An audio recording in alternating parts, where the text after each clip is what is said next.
अमरीकी फौज के अगस्त में अफगानिस्तान से निकलने के बाद सदर जो बाइडन ने अक़वाम मुत्तहिदा को बताया कि अमरीका मुसलसल जंग के दौर से अनथक सिफारतकारी के दौर की तरफ बढ़ रहा है। 2000 अमरीकी वोटरों के एक नए कौमी सर्वे से पता चलता है कि ज़्यादातर अमरीकी इस बात पर मुत्तफ़िक़ नज़र आते हैं। यूरेशिया ग्रुप फाउंडेशन की तरफ से रायशुमारी में हिस्सा लेने वालों की अक्सरियत अमरीकी फ़ौजियों की बैरून मुल्क तैनाती की तादाद में तख़फ़ीफ़ और इसी तरह बैरून मुल्क सिक्योरिटी कमिटमेंट्स में कमी चाहती है, जबकि 58% का कहना है कि अमरीकी सिफारतकारी को बढ़ाने की ज़रूरत है।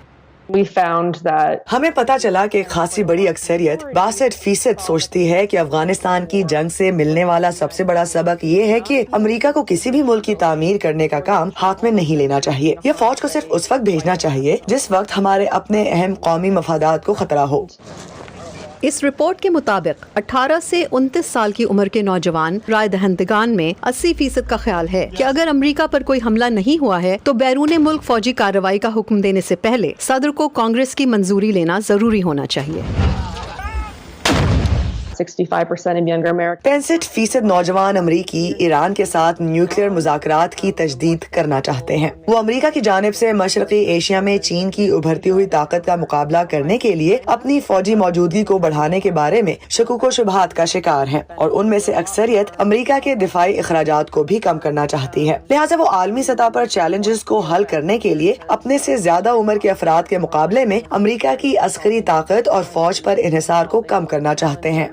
सर्वे के मुताबिक चीन और रूस से ओहदा बरा होने के बेहतरीन तरीक़ेकार के मामले पर अमरीकी मुनक़सिम दिखाई देते हैं। 40% लोगों का कहना है कि अगर चीन ताइवान पर हमला करता है तो वो यकीन से नहीं कह सकते कि अमरीका का रद्द-ए-अमल क्या होना चाहिए, मगर ये राय एक ऐसे माहिर से तजाद में है जिनका कहना है कि इस मसले पर अमरीकी खारजा पॉलिसी से मुताल्लिक़ दोनों पार्टियों के रहनुमाओं के दरमियान इत्तेफाक़ राय है।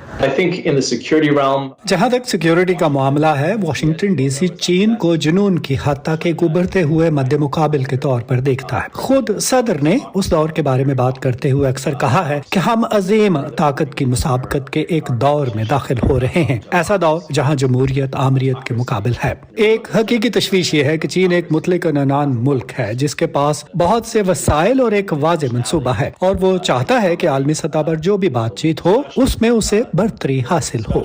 सर्वे के मुताबिक इंसानी हमदर्दी पर मबनी इमदाद, कुदरती आफात में दी जाने वाली इमदाद और कोविड-19 के लिए बैनुल अक़वामी मुआवनत इमदाद की सबसे मकबूल अक़साम में शामिल हैं, जबकि फौजी इमदाद और हथियारों की फरोख्त को सबसे कम मकबूलियत हासिल है।